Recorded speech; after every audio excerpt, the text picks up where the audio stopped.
Hello guys, this is YouTube channel and for bio, and this is a chapter of class 11th biology chapter 1 the living world.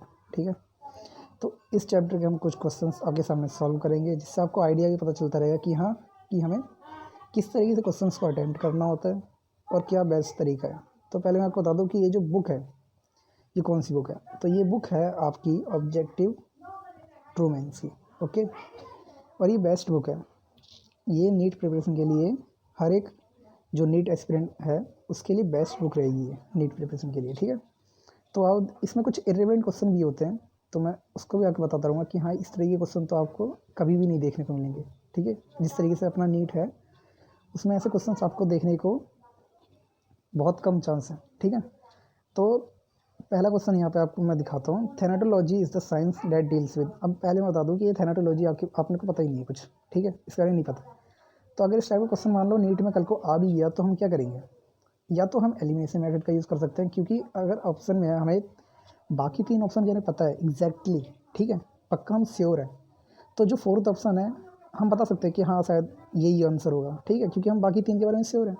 पर अगर हमें किसी दो question में, मतलब दो ऑप्शन में अगर हमें कोई डाउट है तो हम इस तरह के क्वेश्चन को सॉल्व ही नहीं करेंगे, आगे बढ़ जाएंगे। ठीक है, तो इस तरह के क्वेश्चन को हम छोड़ सकते हैं। लेकिन मैं आपको बता दूँ जैसे यहाँ इसका आंसर क्या है। जो थैनाटोलॉजी है ना, इसमें हम पता करते हैं कि कोई भी जो इंडिविजुअल है वो कम्प्लीटली पूरी तरीके से मतलब डेड हुआ है कि नहीं हुआ है, मतलब वो जिंदा है या मर गया है, हम इसे चेक करते हैं। जिसका आंसर कौन सा होना चाहिए। ठीक है, तो फर्स्ट ऑप्शन देखो, death in all it's aspects, यही आंसर है। चेक करते हैं, देखो सही है। तो इस तरीके से पता चल गया ना कि हाँ इसका आंसर यही है। ओके, आगे बढ़ते हैं। Programme cell death is scientifically termed as. देखो प्रोग्राम सेल मतलब कि हम कुछ प्रोग्राम बना रहे हैं जिसके कारण कि बंदे की डेथ हो जाए। ठीक है, तो साइंटिफिकली हम इसको क्या बोलते हैं भैया, कि जिसके कारण बंदे की डेथ हो जा रही है, मतलब उसकी, तो उसको क्या बोलेंगे। तो देखो अपोप्टोसिस, आपको पता है यही आंसर है इसका। देखो यही आंसर है इसका, अपोप्टोसिस। याद कर लो इसको। अपोप्टोसिस ये हम उस चैप्टर में पढ़ेंगे। किस चैप्टर में? अरे हेल्थ वाले चैप्टर में पढ़ेंगे, क्लास 12 के 8 चैप्टर में। ओके, वहाँ पर है ये अच्छे से। यहाँ तो पता नहीं कैसे आ गया लिविंग वर्ल्ड में। कोई बात नहीं, इसको याद कर लो अभी के लिए। प्रोग्राम सेल डेथ को हम साइंटिफिकली अपोप्टोसिस कहते हैं। आगे बढ़ो। The living organism can be unexceptionally distinguished from the non living things on the basis of their ability for. देखो लिविंग नॉन लिविंग हमें पता है कि मतलब हम किसी भी मतलब उनको डिफ्रेंशिएट करते हैं। हमने अच्छे से इस चैप्टर में पढ़ा भी है द लिविंग वर्ल्ड में। ठीक है, कॉन्शियसनेस होता है, ये सब चीज़ें होती है ना, कि मतलब वो टच के थ्रू मतलब रिस्पॉन्स देता है कुछ ना कुछ, ये सब लिविंग्स होते हैं, है ना। बट नॉन लिविंग जो होते हैं कि उसके अंदर तो मतलब मास वास उसके अंदर भी मतलब एक्यूमुलेट होता रहता है, वो उनकी भी ग्रोथ होती है, बट वो लिविंग नहीं होते हैं, है ना। तो जो ये क्वेश्चन है, ये देखो क्या कह रहा है यहाँ पे, the living organism can be unexceptionally distinguish from the non living things on the basis of their ability for. तो हम किस हिसाब से कह सकते हैं कि हाँ भैया ये लिविंग ऑर्गेनिज्म है। ठीक है, तो ध्यान से पढ़ो। ग्रोथ एंड मूवमेंट हो सकता है। देखो ग्रोथ एंड मूवमेंट की बात करें तो नॉन लिविंग और लिविंग दोनों कर सकते हैं। ठीक है, अगर आपको जानना है कैसे, तो इसका आंसर मैं बताता हूँ कैसे। क्योंकि हम जानते हैं जो नॉन लिविंग है, मान लो एयर भी तो नॉन लिविंग है, आपको पता है ना, क्या वो ग्रोथ कर सकता है? ग्रोथ का नहीं, लेकिन मूवमेंट तो कर सकता है ना, कर सकता है। ग्रोथ की बात करें, जैसे कि हम जानते हैं कोई भी डेजर्ट का, मतलब अगर हम माउंटेन देखें, वो धीरे धीरे उसके अंदर क्या एक्यूमुलेशन होती रहती है, तो ग्रोथ उसकी भी हो रही है, वो भी अपनी साइज में इंक्रीज़ कर रहा है। तो नहीं हो सकता आंसर ना। और रिप्रोडक्शन की बात करें तो रिप्रोडक्शन में क्यों रिप्रोडक्शन नहीं हो सकता है लिविंग नॉन लिविंग के लिए। देखो मैं बताता हूँ कैसे।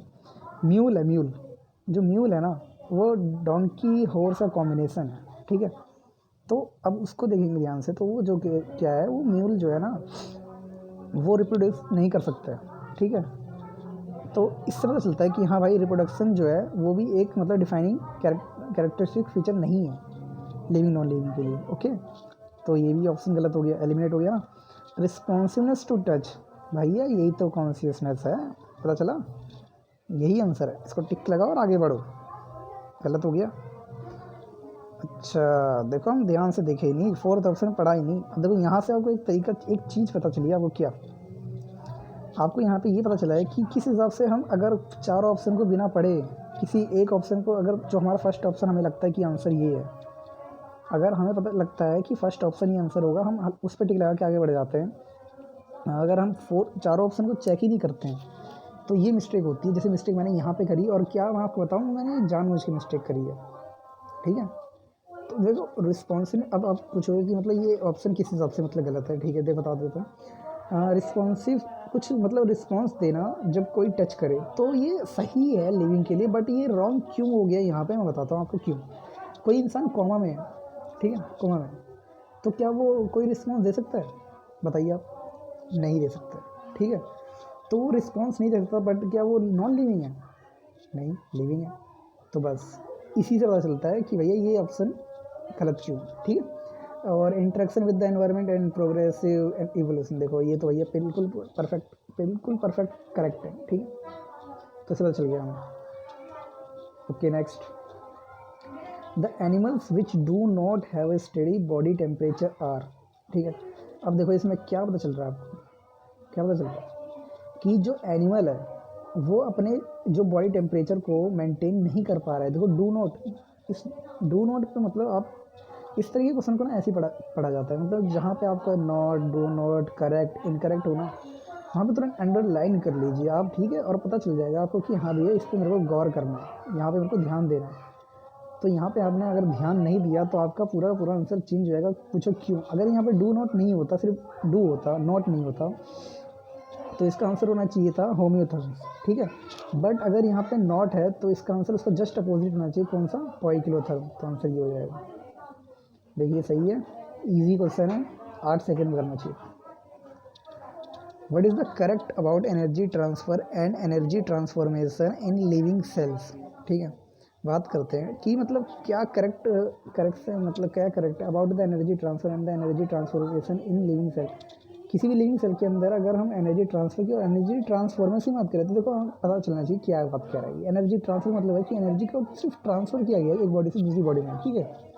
लेकिन एनर्जी ट्रांसफॉर्मेशन बहुत ही ध्यान देने वाला वर्ड है ये, ट्रांसफॉर्मेशन मतलब एनर्जी ट्रांसफ़र हुई पहले, लेकिन उस एनर्जी को मैंने किसी और फॉर्म में चेंज किया, वो इसके थ्रू एनर्जी ट्रांसफॉर्मेशन, ठीक है।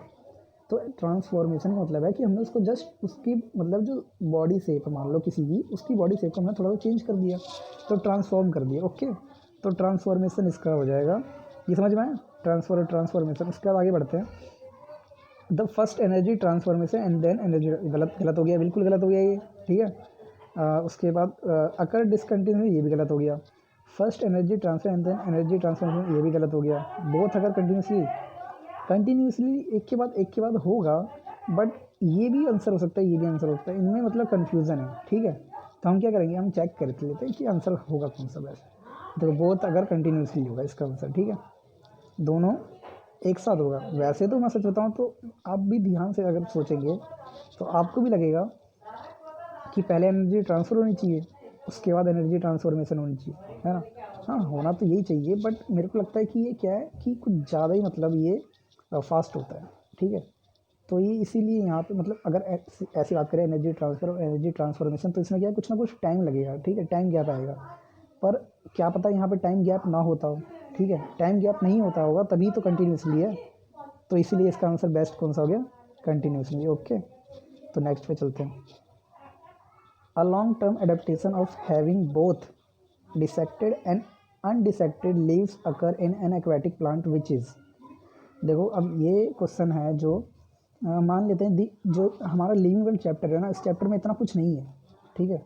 तो मैंने पहले बताया था कि ऑब्जेक्टिव जो अपना ये है ट्रूमैन्स का, इसके अंदर बहुत सारे क्वेश्चन ऐसे हैं जो इररिलेवेंट है, जिसके अंदर हमें इतना ज़्यादा डीपली जानना ही नहीं चाहिए। ये अभी पूरा हमने बायो का अगर कंप्लीट करेंगे तो उसके बाद शायद हमें कुछ कर पाए, लेकिन इसमें तब भी बहुत ज़्यादा आउट ऑफ सिलेबस क्वेश्चन है, तो हम इनको छोड़ सकते हैं। बट फिर भी हम एक बार मतलब हम तो चेक कर रहे हैं कि मतलब किस तरीके से पेपर करना है हमें, ठीक है। तो उसके लिए बेस्ट है, कोई बात नहीं, चेक कर लेते हैं। A long term adaptation of the having both dissected and undissected leaves occur in an aquatic plant which is, तो मतलब एक कोई एक्वेटिक प्लांट है, ठीक है, उसके अंदर क्या है, डिसेक्टेड और अनडिसेक्टेड लीव, दो तरह की लीव्स है, मतलब डिसेक्टेड और अनडिसेक्टेड लीव्स है। तो बताओ वो कौन सा है मतलब इनमें से। अब देखो मैं बताऊँ, ये आपको याद करने वाला क्वेश्चन है, ठीक है। तो आपको ये याद होना चाहिए, मतलब ये कोई कॉन्सेप्ट वाला क्वेश्चन नहीं है, अगर आपको पता है तो आगे करके आगे बढ़े, मतलब उसको टिक करके। इसका आंसर लिम्नोफिल है, याद कर लो इसे। देखो मीडियम क्वेश्चन है, मीडियम मतलब हार्ड ही होता है इस बुक के हिसाब से। A wheat crop is ripening in the field this so. देखो वीट क्रॉप है और वो राइपनिंग कर रहा है, ठीक है, फील्ड के अंदर। वीट मतलब गेहूँ। तो जो गेहूँ है जिससे हम क्या बनाते हैं, आटा बनाते हैं गेहूँ का, फिर रोटी खाते हैं ना, तो ये वही गेहूँ है। तो ये क्या दिखाता है भैया इसके अंदर, transfer of energy, transformation of energy, entropy of this. देखो एंट्रोपी का मतलब पता है ना आपको? एंट्रोपी हम वैसे तो हम केमिस्ट्री में पढ़ते हैं, बट ये एंट्रोपी होता क्या है?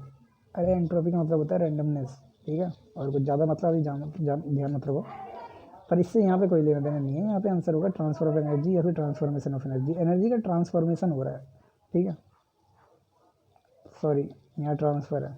ये वो मीडियम क्वेश्चन है, ये मीडियम मतलब अच्छा क्वेश्चन है, इन दोनों में कन्फ्यूज़न हो सकती है, ठीक है बच्चों। ट्रांसफॉर्मेशन ऑफ एनर्जी, अभी ट्रांसफर, दोनों के दोनों। और अभी हमने एक क्वेश्चन सॉल्व भी किया था जिसमें हमने देखा था कि ट्रांसफर ऑफ एनर्जी और ट्रांसफॉर्मेशन ऑफ एनर्जी ये लिविंग ऑर्गेनिज्म में, लिविंग सेल में किस तरीके से होता है। तो कंटिन्यूसली होता है, ये भी आपको याद होना चाहिए। और अभी यहाँ पे हमें क्या पता चला कि अगर कोई भी फूड वीट है जिसका फ्रूट जो है राइप कर रहा है, ठीक है, तो मतलब कि क्या हो रहा है उसके अंदर एनर्जी का ट्रांसफ़र हो रहा है, एनर्जी चेंज हो रही है, मतलब ट्रांसफ़र हो रही है, एक फॉर्म से दूसरे में जा रही है, ठीक है। तो ये हो गया ट्रांसफ़र ऑफ एनर्जी, कोई बात नहीं, इसको याद रख लेंगे। Molecular biology is concern with the study of. अब ये मॉलिक्यूलर बायोलॉजी क्या है, ठीक है। मॉलिक्यूलर बायोलॉजी मतलब हम मॉलिक्यूल्स के ऊपर जब हम स्टडी करते हैं बायो में, तो ये उसके ऊपर है। तो structure and function of polymer of life, तो पॉलीमर ऑफ लाइफ की बात तो नहीं होगी ना, मॉलिक्यूलर बायोलॉजी है ना, तो पॉलीमर की बात नहीं करेंगे, ठीक है। All aspects of microbes, no. The chemical behaviour of organism, no. The process by which molecules organism into primitive form of life, देखो ये बेस्ट है, ठीक है। जो प्रिमिटिव हमारे जो लाइफ थी, हमारी जो स्टार्टिंग थी, वो किसी ना किसी मॉलिक्यूल से हुआ था, तो हम स्टडी इसी करेंगे ना, है। देखो यहाँ पे गलती क्या हुई है, आप ध्यान से देखते हैं। देखो मैं आपको पेपर करने का तरीका ही बता रहा हूँ यहाँ पे, कोई और कुछ नहीं कर रहा हूँ। तो गलतियाँ तो मतलब होंगी तभी तो सीख लोगे, मतलब किस हिसाब से क्या सोचते हैं हम, है ना, उसी हिसाब से गलतियाँ होती है। इन्हीं गलतियों का मतलब ठीक करना है अपने को। तो यहाँ पे जो है molecular biology is concern with the study of, मतलब मॉलिक्यूलर बायोलॉजी किससे कंसर्न हुई है, किससे, किस चीज़ से। देखो वैसे इसका आंसर तो बेस्ट होना चाहिए था structure and function of monomer of life, ठीक है। मतलब पहले मोनोमर बनते हैं, मोनोमर से ही पॉलीमर बनते हैं, पर यहाँ पे वैसे तो ऑप्शन था नहीं, लेकिन पॉलीमर वाला है तो इसीलिए पॉलीमर को यहाँ पे आंसर दे दिया है, कोई बात नहीं। वैसे तो प्रिमिटिव फॉर्म ऑफ लाइफ होगा ना, तो मोनोमर से ही स्टार्ट होती है ना कोई भी लाइफ। पहले मोनोमर रहा होगा, फिर पॉलीमर बना, फिर धीरे धीरे उससे कोई और मतलब कॉम्प्लेक्स है ना कंपाउंड बना, ठीक है। तो इसका आंसर ये है, समझ में आएगा ना, अच्छे से आ गया होगा। The living organism can be unexceptionally distinguished from the non-living things on the basis of their ability for, ठीक है। देखो इसको ध्यान से देखो, अभी अभी हमने इसको क्वेश्चन को शायद किया एक बार, तो इसमें क्यों ऐसा, मतलब क्या है कि जिसके कारण लिविंग नॉन लिविंग, है ना, ये वही है। तो मैंने एक बार पहले कर रखा है, रिस्पॉन्सिवनेस टू टच, मतलब देखो मैंने बताया था इसके अंदर कोमा वाला पेशेंट, ठीक है, याद रखना है। तो ये वाला गलत हो जाएगा, रिप्रोडक्शन गलत हो जाएगा म्यूल के चक्कर में, तो इसका आंसर हो जाएगा interaction with the environment and progressive evolution, correct. What is the correct about energy transfer and energy transformation in living cell. अभी अभी हमने इसको भी किया था कि एनर्जी ट्रांसफ़र और एनर्जी ट्रांसफॉर्मेशन जो सेल के अंदर होता है वो किस सीक्वेंस में होता है, तो दोनों के दोनों कैसे होते हैं, कंटिन्यूसली होते हैं। मीडियम क्वेश्चन है ये। A wheat crop is ripening in the field, wheat crop ripening हो रहा है फील्ड के अंदर, तो क्या हो रहा है, तो एनर्जी का ट्रांसफर हो रहा है, ये हमने किया था। What represent the steady state, state जो है वो स्टेडी है, मतलब मेंटेन है, जैसी है वैसी है, कोई चेंज नहीं है। तो क्या हो रहा है उसके अंदर क्या क्या चीज़ें हो रही हैं, तो intake of food material, oxygen and water, सही है, कोई दिक्कत नहीं। Elimination of waste material energy, waste material तो एलिमिनेट हो गई, सही बात है। Intake of material energy and elimination of waste, सब कुछ सही बात है, सब होगा ना यहाँ पे, पता चला आपको। यहाँ पे स्टडी की बात करिए, मतलब नॉर्मल मान लो मैं हूँ, अभी बैठा हुआ हूँ, कोई दिक्कत नहीं है, तो क्या है मटेरियल लूँगा, एनर्जी एलिमिनेशन भी होगा साथ में वेस्ट मटेरियल का जो भी है, ठीक है। तो इसका आंसर ये हो गया, ईजी है। Molecular biology is concern with the study, अभी हमने ये क्वेश्चन किया था जहाँ पे हमारी गलतियाँ हुई थी। तो इसका आंसर आप लगाओ, बताओ कौन सा आंसर है। ऑप्शन नंबर कौन सा है, ABCD, कौन सा है जल्दी बताओ। देखो इसका answer structure and function of polymer of life है, medium question. Bio informatic is concern with the application of, bio informatic जिसमें हम मतलब इंफॉर्मेशन बायो के जो लिविंग ऑर्गेनिज्म उनकी कोई इन्फॉर्मेशन को, ठीक है, किस फॉर्म में, मतलब हम कहाँ से कैसे कैसे स्टडी करते हैं ये सब चीज़ें। तो chemistry in biological phenomena, no. Information science analysis biological data, engineering technique in biological study, physics in knowing the life. देखो ये सब गलत है, इसका आंसर होगा बी, ठीक है, समझ में आया। इन्फॉर्मेशन साइंस इन एनालाइजिंग बायोलॉजिकल डाटा, ओके। जैसे कि मतलब ये हम इस चैप्टर पढ़ेंगे जब हम बात करेंगे हमारे DNA की, तो उस चैप्टर पढ़ेंगे ये। The first Indian awarded world food prize in 1987, तो पहले कौन से इंडियन थे भाई जिन्होंने वर्ल्ड फूड प्राइज जीता था। तो इसका आंसर वही, अगर आपको याद है तो बढ़िया, इसका आंसर MS स्वामीनाथन, याद होना चाहिए। कॉन्ग्रेचुलेसन, आप जीत चुके हैं। चलो आगे करना है, आज के लिए बस छोड़ते हैं, रहने दो, बाकी बाद में।